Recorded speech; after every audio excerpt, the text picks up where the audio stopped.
A majority of the modern day motivation is ran by the spirit of the anti-Messiah or anti-Christ. And that's like, wow, man, that's a heavy statement. It's like, um, through this past season of my life, one of the things that became very apparent is the idea of placing self at the forefront of whatever it is. People say your purpose. You got to find your purpose. You got to find, your this, your that. You. You know what I mean? And out of the mouth speaks the old soul of the heart. So a lot of times with the motivation in the modern day speakers, the number one speaker, the number two speaker, whoever you want to, pick up, and the majority, it's the spirit of the anti-Messiah. Because if you ask the majority of people what the Messiah came to do, he said, you'll get this, 1 to 2 answers in the range. I came to die. He came to, free people from his sins and this and that. And he said you wouldn't be wrong.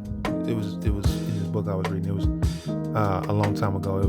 You wouldn't be wrong in saying that. But the primary thing was, he says in John, he said, I came to esteem your name, right? Meaning that he put the priority of the Father, his name being esteemed first, and then mankind was second. And that's big because a lot of times we put our agenda, and so the enemy knows that, so he'll send people to motivate people in their self. That's why you have a movement that I am this, I am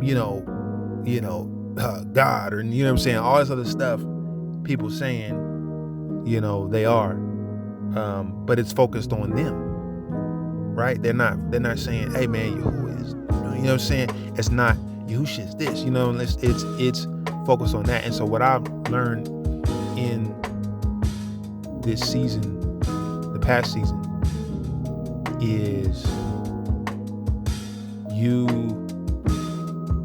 have to get your priorities straight, and you have to continually evaluate the things that are coming out of your heart and saying, what am I on? What am I about? Right? And before I'm about anything about what I have, it has to be to what the Messiah said, that I have come to esteem his name.